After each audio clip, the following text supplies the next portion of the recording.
안녕하세요. 전국의 교육행정직을 준비하고 계시는 수험생 여러분, 지아쌤입니다.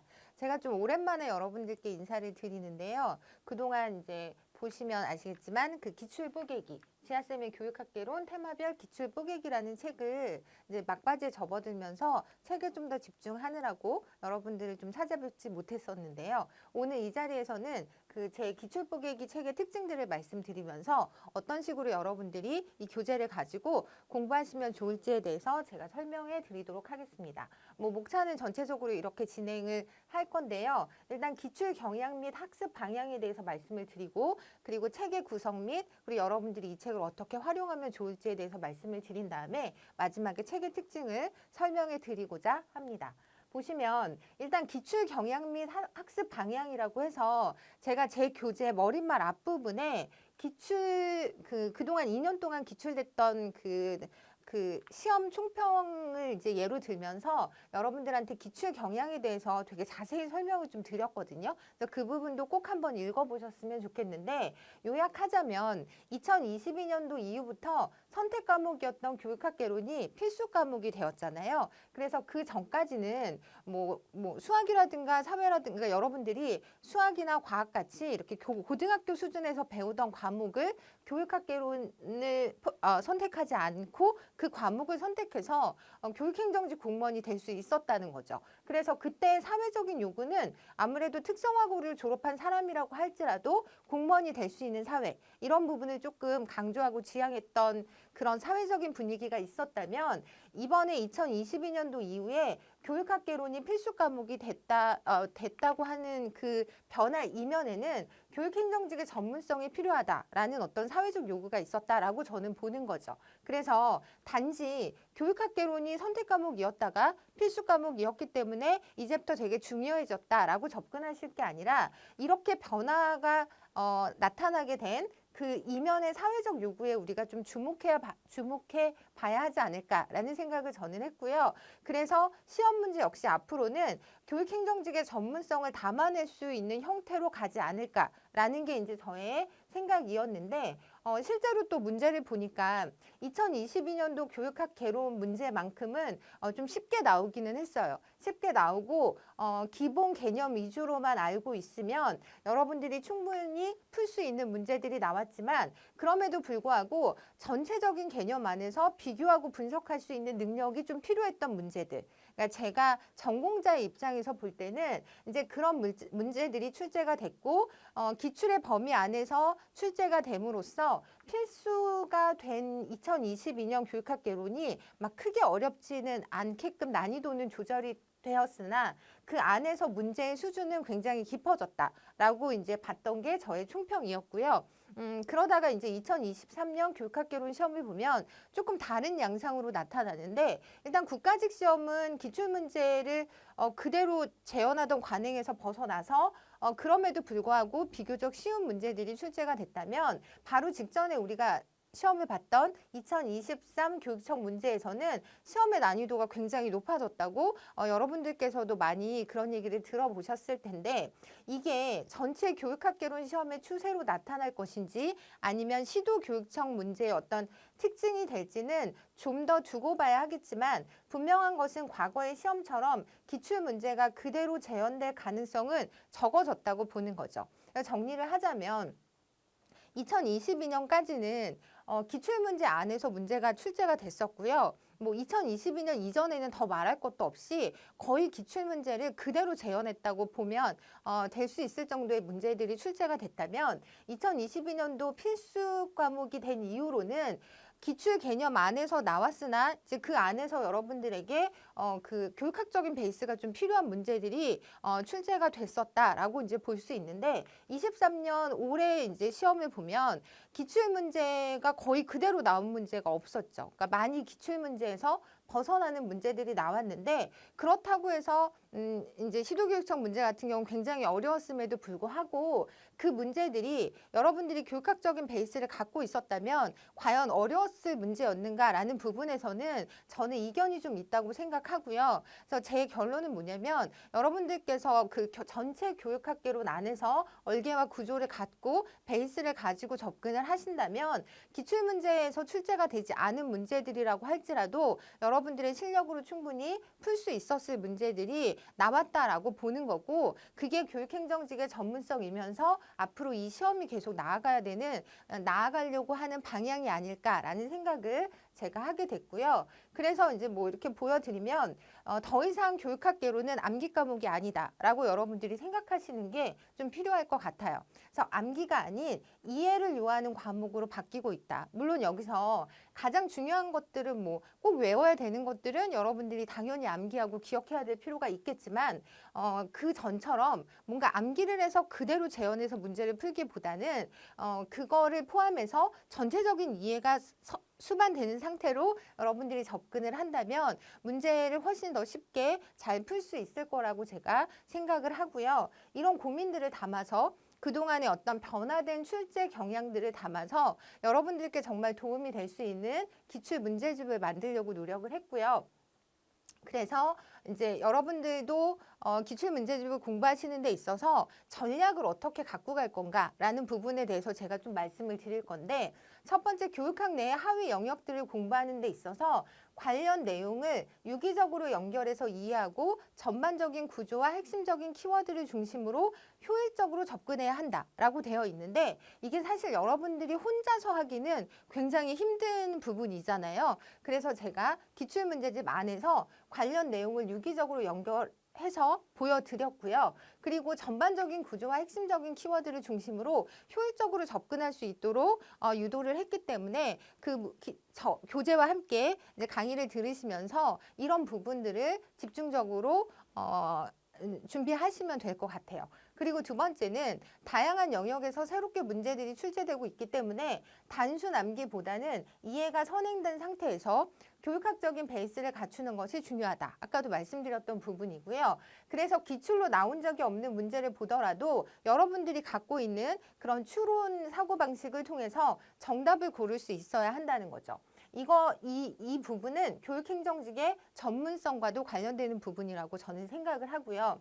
그리고 세 번째, 교육학적인 베이스는 많은 양의 내용을 암기한다고 얻어지는 것이 아니라 효율적인 학습을 통해 전체 영역 간의 유기적인 구조를 이해하는 것을 통해 얻어질 수 있다라고 이제 말씀을 드렸는데 제가 교재에도 썼던 내용인데 이번에 시도교육청 시험이 정말 어려웠다라는 얘기가 많이 나오니까 거기서 이어서 나오는 말들이 공부량을 늘려야 된다라는 얘기들이 나왔고요. 그리고 뭐 몇 회독을 더 열심히 해야 된다라는 얘기들이 있었는데 저는 그렇게 생각하는 것이 아니라 이건 공부량의 문제가 아니라 여러분들이 공부의 질적인 부분에 대해서 검토를 좀 해봐야 된다라고 생각을 했던 거죠. 그래서 이제 우리에게 필요한 건 양을 더 늘려서 공부하는 것이 아니라 교육행정직에 맞는 그런 어떤 공부의 질에 대한 고민을 함께 해나가야 된다는 생각을 했고요. 그 부분을 이제 그런 고민을 담아서 기출문제집을 작성하려고 노력을 했습니다.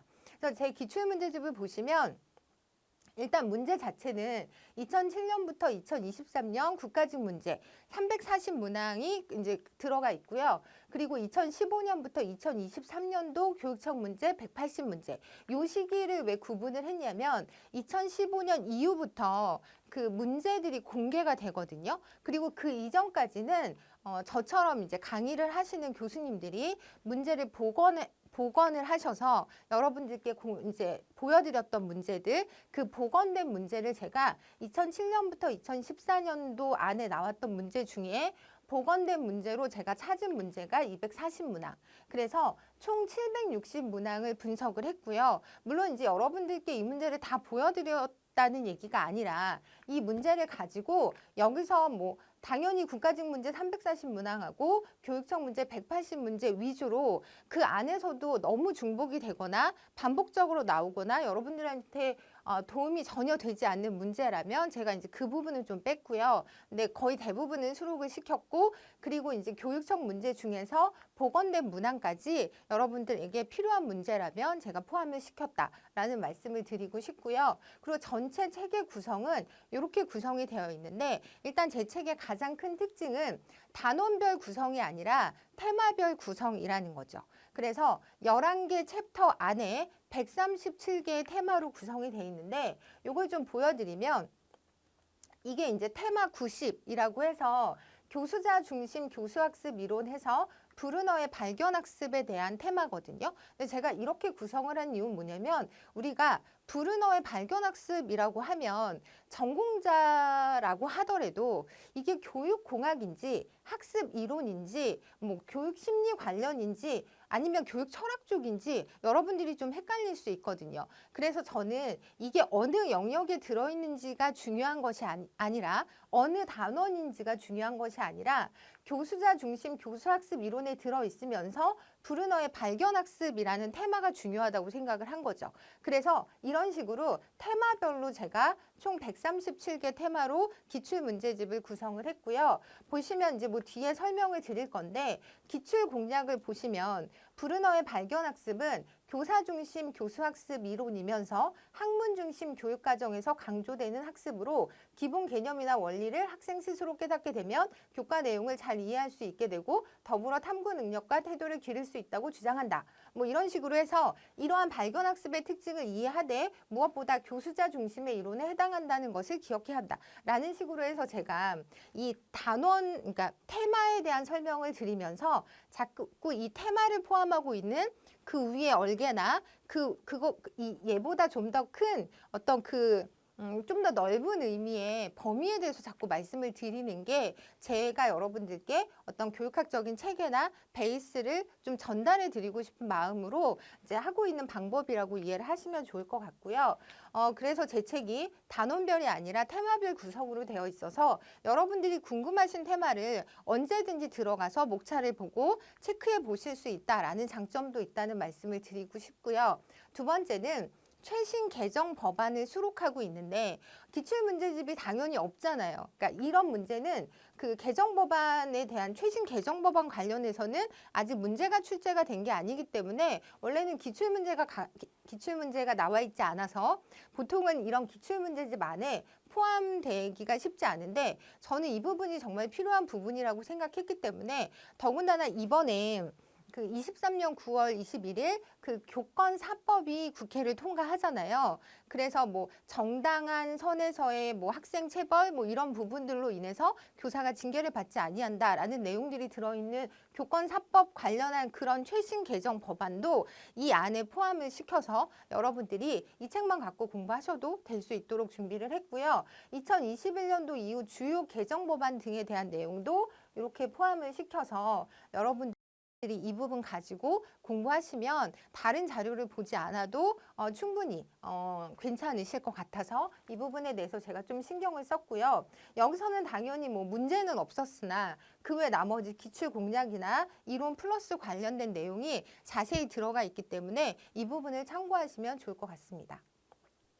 그리고 아까도 제가 읽어드렸는데 그 기출 공략이라고 해서 학습 방법을 그 테마 처음 시작하자마자 학습 방법을 제시하고 문제를 푸는 팁 등에 대해서 제가 정말 옆에 계신다고 생각하고 정성껏 작성을 했던 부분이어서 이 기출 공략 부분을 먼저 읽고 그 밑에 대표 기출로 넘어가시는 게 굉장히 중요할 거라는 말씀을 드리고 싶고요.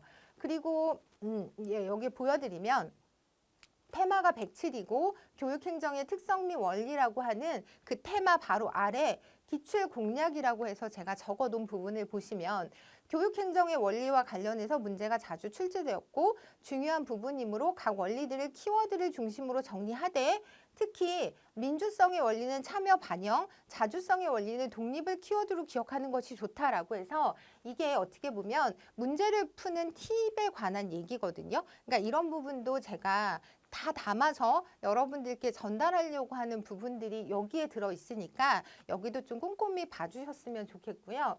그리고 이제 대표 기출 다음에 얘는 뭐냐면 그 그 전체 챕터가 이제 제가 11개 챕터로 구성을 했다고 했는데 이 챕터에 보시면 그 교육행정이라는 챕터 안에서 그동안 연도별로 출제됐던 문제 수가 나와 있고요. 그리고 비율이 이렇게 나와 있고 그 밑에 출제 경향이라고 제가 분석한 부분이 있는데 보시면 교육행정은 가장 많이 출제되고 있는 영역으로 평균 네 문제에서 5문제 정도 출제되고 있다라고 해서 각 챕터별로 문제가 얼마만큼 출제되고 있는지 그리고 거기서 가장 많이 나오고 있는 부분은 어떤 부분이어서 여러분들이 어떤 부분들을 신경 써야 되는지에 대한 내용들을 여기서 담고 있기 때문에 각 챕터 들어가시기 전에 이 부분을 먼저 보고 넘어가시는 것도 도움이 될 것 같아서 제가 포함을 시켰고요.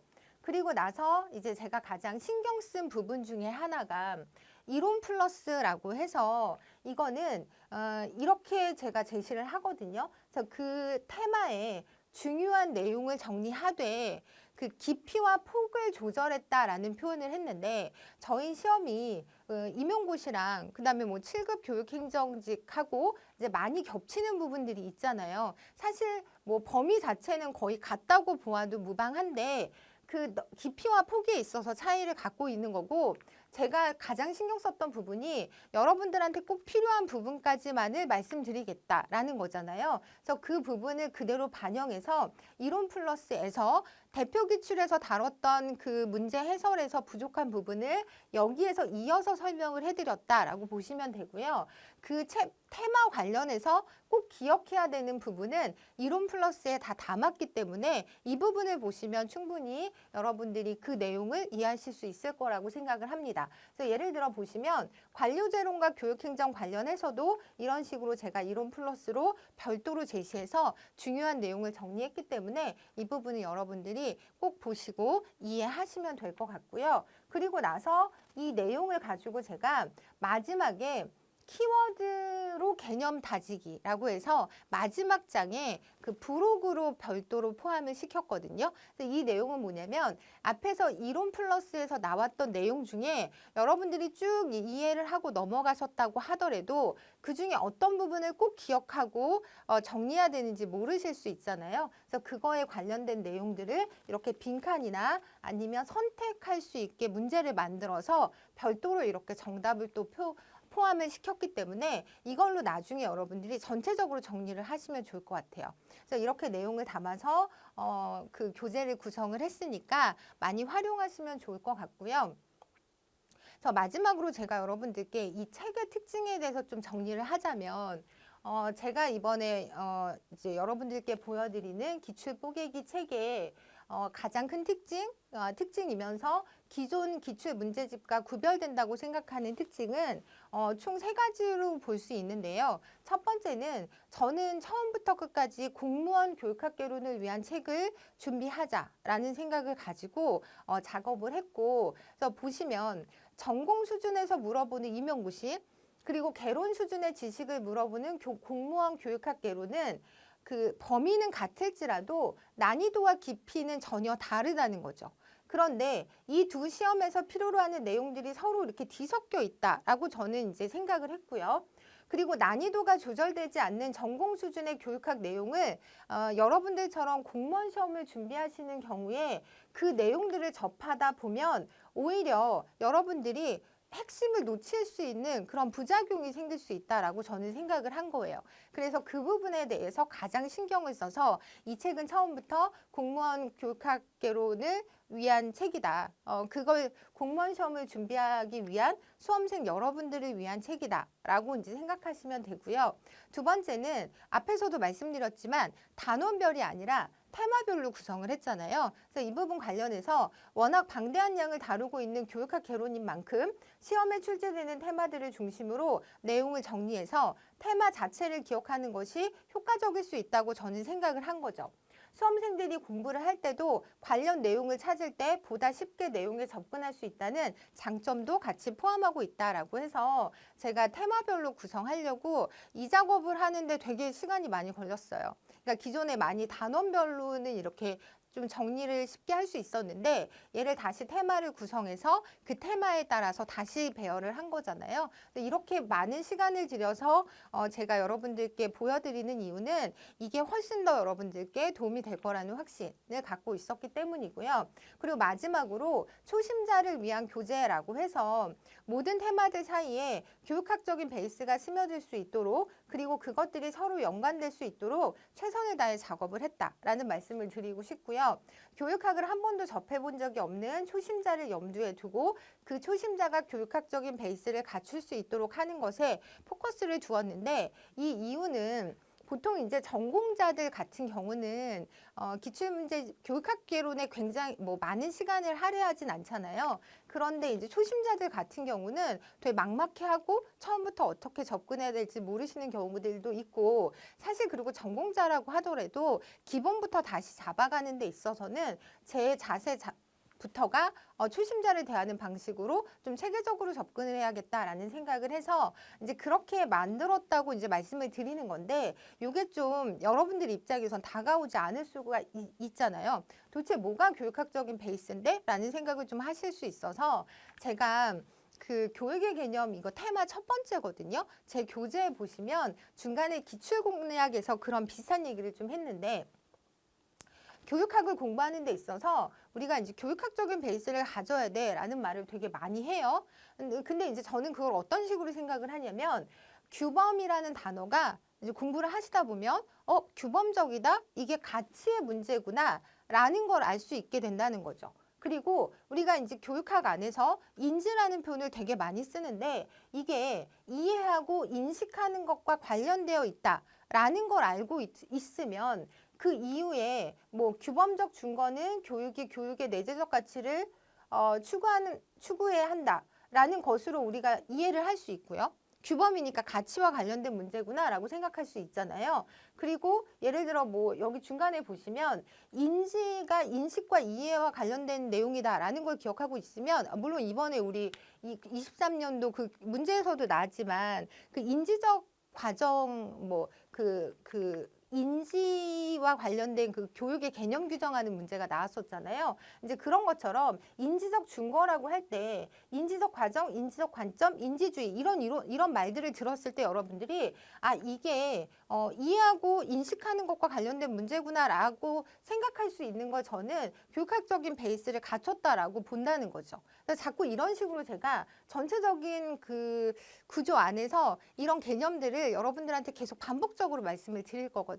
그렇게 저랑 교육학적인 베이스를 좀 갖고 있을 때 이렇게 변화된 시험에 맞춰서 여러분들이 잘 접근해서 훌륭하게 시험을 잘 볼 수 있다. 좋은 점수를 맞을 수 있다라고 생각하는 게 저의 기본 생각이었다라고 말씀을 드리고요. 그런 마음으로 정말 정성을 다해서 만든 문제이니만큼 꼭 이 책이 여러분들께 도움이 됐으면 좋겠고요. 그리고 저 이번에 기출문제집 관련해서 하단에 저희 교육학개론 기출문제집 증정 이벤트 행사도 같이 이제 진행되고 있으니까 아래 참고하셔서 많이 참여하셔서 무료 증정 이벤트 책 많이 받아가셨으면 좋겠고요. 그리고 저는 이 교재를 가지고 다음 주부터 다시 기출문제 강의 시작할 거니까 그때 여러분들 다시 찾아뵙도록 하겠습니다.